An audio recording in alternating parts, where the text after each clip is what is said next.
మన్యాల్సిన talk స్వాగతం సుస్వాగతం. ఈరోజు నేతాజీ సుభాష్ చంద్రబోస్ గురించి ఈ వీడియో చేస్తున్నాను. ఈ వీడియో చేయడం నిజంగా నా అదృష్టంగా భావిస్తున్నాను. ఎందుకంటే అంత గొప్ప వ్యక్తి గురించి చెప్పే అదృష్టం నాకు వచ్చింది ఈ వీడియో ద్వారా. కొన్ని వీడియోలు ఏదో వ్యూస్ కోసం లైక్స్ కోసం చేస్తుంటాం.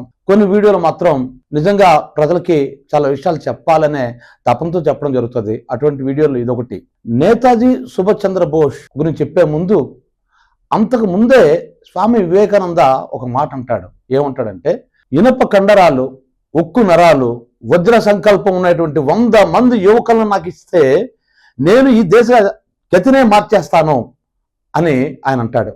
ఆయన ఏది కోరుకున్నాడో ఒక్కసారి చూసుకున్నట్టయితే ఉక్కు నరాలు అంటాడు, ఇనప కండరాలు అంటాడు, వజ్ర సంకల్పం అంటాడు. వజ్ర సంకల్పం కంటే ఇంకా గొప్పదేదైనా ఉంటే, ఉక్కు నరాల కంటే ఇంకా గొప్పదైనా ఉంటే అవన్నీ మన సుభాష్ చంద్రబోస్లో ఉన్నాయి. ఎందుకంటే అతను కూడా స్వామి వివేకానంద పుస్తకాలు చదివి, ఆయన రచనలు చదివి ఇన్స్పైర్ అయిన వ్యక్తి. ఇంకా చెప్పాలంటే ఒక యోగిలాగా మారాలనుకున్నాడు. నిజానికి ఆయన స్వతంత్ర పోరాట యోధుడు అవుతాడు అనుకోలేదు. అతను కూడా ఒక యోగిగా మారిపోతాం, దేవుడి కోసం నిరంతరం ఆలోచించేవాడు అతను. సుభాష్ చంద్రబోస్కి మహాత్మా గాంధీ గారికి పడదని, ఇద్దరి మధ్య శత్రుత్వం ఉందని కొన్ని కథలు ఈ మధ్యన వినబడుతున్నాయి. అసలు సుభాష్ చంద్రబోస్ జీవితం గురించి మొత్తం చెప్పాలనుకుంటున్నాను. అందుకోసం ఇది పార్ట్ 1 పార్ట్ 2 ఇలా వీడియో చేయాలనుకుంటున్నాను. అందులో భాగంగా ఇది పార్ట్ 1. ఇది ఒక ఇన్సిడెంట్ చెప్తాను నేను. భారత జాతీయ అధ్యక్ష పదవికి సుభాష్ చంద్రబోస్ గారు పోటీ చేస్తున్నారు. అదే పదవి కోసం పట్టాభి సీతారామయ్య గారిని మహాత్మా గాంధీ తన తరపున అభ్యర్థిగా నిలబెట్టి ఓ మాట అంటాడనమాట. ఏమంటాడంటే, పట్టాభి గెలుపు నా గెలుపు, పట్టాభి ఓటమి నా ఓటమి అంటాడు మహాత్మా గాంధీ. అయితే చిత్రంగా ఆ ఎన్నికల్లో సుభాష్ చంద్రబోస్ గెలిచాడు. గెలిచిన తరువాత అతను ఆ పదవికి రాజీనామా చేశాడు. గెలిచిన తర్వాత ఆ పదవికి రాజీనామా చేశాడు. ఎందుకంటే మహాత్మా గాంధీ ఓటమి తన ఓటమిగా భావించాడు మళ్ళీ అతను. అంటే గాంధీ గారంటే ఎంత గొప్ప అభిమానం సుభాష్ చంద్రబోస్కి ఉందో ఈ ఒక్క సంఘటన తెలియజేయటం లేదా? అదేవిధంగా చూసుకున్నట్లయితే అతను ఫాదర్ ఆఫ్ నేషన్ అని మహాత్మా గాంధీని పిలిచిందే, మొట్టమొదటి పిలిచిందే సుభాష్ చంద్రబోస్. కానీ ఇప్పుడు రకరకాల వీడియోలు చరిత్ర తిరగరాసి మాట్లాడేస్తున్నారు, బాధ అనిపిస్తుంది. అందుకే అసలు సుభాష్ చంద్రబోస్ అంత గొప్ప వ్యక్తి, ఆయన గొప్ప వ్యక్తిత్వం, ఆయన ధీరోదత్వం, ఆయన వీరత్వం, ఆయన ఈ దేశాన్ని చేసే సేవ, ఈ దేశం కోసం ఆయన అంటే ఒక్క మాట చెప్తాడు అతను, ఒకటే మాట. ఇన్ని మాట్లాడద్దు అసలు ఆయన గురించి. మీరు నాకు రక్తాన్ని ఇవ్వండి, నేను మీకు స్వాతంత్రాన్ని ఇస్తాను. ఈ మాట ఎలా ఉంది ఒకసారి చూడండి. స్వామి వివేకానంద ఏం చెప్పాడు అలాగే లేదు ఇది. ఆయన ఏమన్నాడు? వజ్ర సంకల్పం అన్నాడు, ఉక్కు నరాలు అన్నాడు, ఇనప కండరాలు అన్నాడు. అటువంటి 100 మంది వ్యక్తులు నాకు ఇస్తే చాలు అన్నారు. నేను ఈ దేశ గతిని మారుస్తానన్నాడు. మరి ఇతనేమన్నాడు? మీరు నాకు రక్తాన్ని ఇవ్వండి, మీకు నేను స్వాతంత్రాన్ని ఇస్తానన్నాడు. ఎంత ఇన్స్పిరేషన్ చూడండి ఆయన స్వామి వివేకానంద అంటే. సో అంతే కదండి, మనం పాకిస్తాన్ విడిపోక ముందు మహాత్మా గాంధీ మాట చెప్తాడు. ఏం చెప్తాడంటే, ఈ దేశం ముక్కలు అవ్వాలంటే నేను చనిపోయిన తర్వాత నా శవం మీదగానే జరగాలి, నేను మాత్రం ఊరుకోను దీనికైనా అంటాడు. కానీ మహమ్మద్ అలీ జిన్నా వల్ల కొన్ని సంఘటనల వల్ల ఆయన దీనికి ఒప్పుకోక తప్పలేదు. విభజన అయిపోయిన తర్వాత ఆయన బాధపడుతూ మాట అంటాడు మహాత్మా గాంధీ. ఇది దయచేసి అర్థం చేసుకోండి.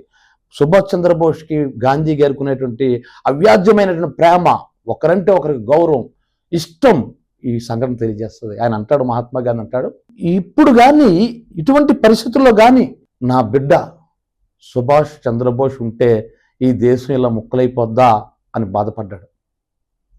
అంటే అర్థమవుతుందా ఎందుకు సుభాష్ చంద్రబోస్ అంత గొప్ప ధీరోదత్త అంటే? ఒక్కసారి చూడండి, మేము చిన్నప్పుడు సినిమాలకు వెళ్ళేటప్పుడు న్యూస్ రీల్ వేసేవారు.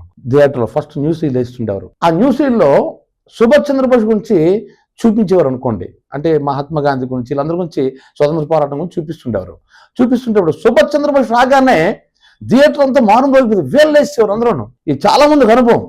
ఆ రోజుల్లో ఆయన కనబడగానే వేలు వేసేవారు.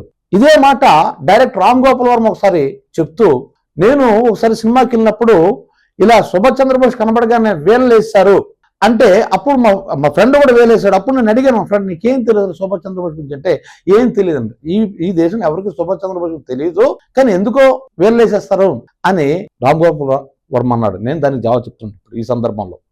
చూడండి, మనకి జాతీయవాదులు, జాతీయ నాయకులు, స్వాతంత్ర సమర యోధులు, వీళ్ళ గురించి మన చరిత్ర తెలియకపోవచ్చు.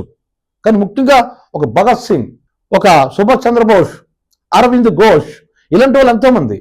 ముఖ్యంగా సుభాష్ చంద్రబోస్ లాంటి ఒక పర్సనాలిటీని, ఒక డైనమిక్ పర్సనాలిటీని మనం చూస్తే ఆయన గురించి మనకు అసలు ఏం తెలియపోవచ్చు. ఆయన ఎక్కడ పుట్టాడు, ఎప్పుడు పుట్టాడు, ఆయన ఏం చదువుకున్నాడు, ICS జస్ట్ 7 months అతను పూర్తి చేయగలిగాడు, ఆయన మేధశాల అంత గొప్పది, ఆయన వ్యూహాలు గొప్ప ఉండేవి, ఇవన్నీ మనకు తెలియక్కర్లేదండి. కొంతమందిని చూస్తే ఆ డైనమిజం కనబడుతుంది, వాళ్ళ నడకలో కనబడుతుంది, వాళ్ళ చూపుల్లో కనబడుతుంది. అది చూడగానే మనం తెలియకుండానే మనం వేళ్ళేస్తాం. అక్కడ వాళ్ళ జీవిత చరిత్ర మనకేం తెలియక్కర్లేదు. ఎందుకంటే వాళ్ళు ఒక ఆరా అంటారు చూసారా, మనకి చూడండి క్యాలెండర్లో చూపిస్తుంటారు, ఒక దేవుడు బొమ్మ వెనకతల ఎల్లో కలర్లో ఒక ఆరా చూపిస్తుంటారు. చూడండి, నిజంగా ఇటువంటి గొప్ప వ్యక్తులను చూడగానే ఒక ఆరా అనేది ఆటోమేటిక్గా ఒక వైబ్స్ అనేవి మనకి మళ్ళీ ఉత్సాహాన్ని రేకిందిచ్చేస్తారనమాట. అంటే మనం తట్టుకోలేము, మన రక్తం ఎందుకో ఉత్సాహంగా ఉప్పొంగుతుంది. కాబట్టి ఇక్కడ మనకు రీజన్స్ అక్కర్లేదు, ఎందుకు కేకలేసాం, ఎందుకు వేలేసాం సుభాష్ చంద్రబోస్ గారిని చూడగానంటే దానికి రీజన్ లేదు, అది వచ్చేసిందంటే అలాగవుతుంది. అదే వాళ్ళ మేనియా. ఇంకొక విషయం చెప్తాను చూడండి, ఆయన అంత దేశభక్తుడు అంటే జర్మనీ వెళ్ళి హిట్లర్ని కలిశాడు సహాయం చేయమని. నాకు సహాయం చెయ్యు, నేను నా దేశ స్వాతంత్రం కోసం పోరాడాలి, నాకు కొంతమంది సైనికుని ఇయ్యు, నేను పోరాడాలి అని హిట్లర్ని అడుగుతాడు. అడిగి ఒక మాట అంటాడు అనమాట, ఏమంటాడంటే నువ్వు సహాయం చేస్తే నేను నా దేశానికి స్వతంత్రం తీసుకొస్తాను, తర్వాత కావాలంటే నేను నీ దేశంకి వచ్చి ఒక సైనికుడిగా పనిచేస్తాను, నీ మిలిటరీలో పనిచేస్తాను. నిజానికి ఎవరైనా సరే నా దేశానికి స్వతంత్రం తెచ్చిన తర్వాత నాకు కూడా మినిస్టర్ పదవి వస్తుంది, లేదా ఇంకో పదవి వస్తుంది, ప్రధానమంత్రిని అవ్వచ్చు, లేదా రాష్ట్రపతిని అవ్వచ్చు, ఇలా కదా ఆలోచిస్తారు ఎవరైనా. కానీ అతను ఏమన్నాడంటే, మళ్ళీ నీ జర్మనీకి వచ్చి నీ జర్మన్ సైనికుల్లో నేను ఒక సైనికుడిగా మారుతాను, ఆ విధంగా నీ రుణం తీర్చుకుంటాను అన్నాడు. That is Subhash Chandrabose. సభాష్. నిజంగా చెప్తున్నాను. అంటే ఎందుకంటే మేము ఈ వీడియో చేస్తున్నప్పుడు నిజంగా ఎంత చెప్పాను చూసారా, రక్తం ఉప్పొంగుతుంటుందని, నిజంగా పొంగుతుంది. అంటే ఇంత గొప్ప వ్యక్తులా వీళ్ళు, దేశం కోసం ఇన్ని చేశారా మీకు తెలుసా? నాకెందుకో సుభాష్ చంద్రబోస్ చూసాను, బుద్ధుడు కూడా జ్ఞాపకం వస్తాడు. బుద్ధుడు కూడా తనకున్నదంతా త్యజించేసి బౌద్ధ మతం పెట్టి మరి భిక్షాటనకి వెళ్ళాడు. అలాగే సుభాష్ చంద్రబోస్ బిచ్చమెత్తుకుండేవాడు తెలుసా మీకు. తన కోసం కాదు, తన కోసం అతను యాచించలేదు, ఇంటింటికి వెళ్ళి అడిగాడు, డబ్బులు అడిగాడు అందరినీ. ఎందుకు అడిగాడంటే ఆ రోజుల్లో భారతదేశం పరిస్థితి చాలా దారుణంగా ఉందన్నమాట, చాలా దారుణం, ఆకలి చావులు ఉండేవి, అంత ఘోరంగా ఉండేది. వాళ్ళకి సహాయం చేయడం కోసం ఇంటింటికి తిరిగి డబ్బులు అడిగి యాచించి ఆ డబ్బులతో పేదవాళ్ళు సహాయం చేసినట్టు అత్యంత మానవతావాది మహోన్నత మనసున్నవాడు అతను, అంత గొప్ప వ్యక్తి. అంటే ఒక వ్యక్తిలో మానవత్వం, అట్ ద సేమ్ టైం మంచితనం, అట్ ద సేమ్ టైం పౌరుషం, వీరత్వం అన్ని కలగలిపి ఏదైనా ఒక ఫిగర్ ఉందా ఈ దేశంలో అంటే దట్ ఈస్ సుభాష్ చంద్రబోస్. ఇంకొక విషయం చెప్తాను చూడండి, మనకి గాంధీ గారు ఉన్నారు, నెహ్రూ గారు ఉన్నారు, మరి తిలక్ గారు ఉన్నారు, భగత్ సింగ్ ఉన్నారు, చాలా మంది ఎంతో మంది నాయకులు ఈ దేశ స్వతంత్రంలో పోరాడిన వాళ్ళు. కానీ నేతాజీ అన్న పేరు ఒక్క సుభాష్ చంద్రబోస్ గారికి ఉంది. నేతాజీ అంటే అర్థం ఏంటి? నేత అంటే లీడర్, జీ అంటే లీడర్, గౌరవంగా మన జీ అంటాం చూడండి, పెద్దవాళ్ళు మన జీ అంటాం అండి. జీ అంటే ఏంటి? గౌరవవాచకం, అంటే ఆనరబుల్ లీడర్, గౌరవనీయమైన నాయకుడు. అంటే ఇంతమంది నాయకులకి ఎవరికైనా సరే మనం నేతాజీ అనలేదు. చూడండి, మహాత్మా గాంధీ అంటాం, చాచా నెహ్రూ అంటాం, చూసుకోండి, వీళ్ళెవరికి కూడా మనం నేతాజీ అని పేరు లేదు. ఒక్క నేతాజీ అంటే నేత, మా నేత గారు, మా లీడర్ గారు అని ఒక్క సుభాష్ చంద్రబోస్ గారి గురించి అంటాం. అలాగే మహాత్మా గాంధీ గారికి ఇతనికి పడదు అని అంటారు కదా. మరి ఈయన ఏం చేశాడంటే 5 రెజిమెంట్లు, మిలిటరీ రెజిమెంట్లు, అంటే ఒక సైన్యాన్ని తయారు చేశాడు. ఆ 5 రెజిమెంట్లో ఆ మొదటి రెజిమెంట్కి ఆయన పెట్టే పేరేటో తెలుసా? మహాత్మా గాంధీ రెజిమెంట్.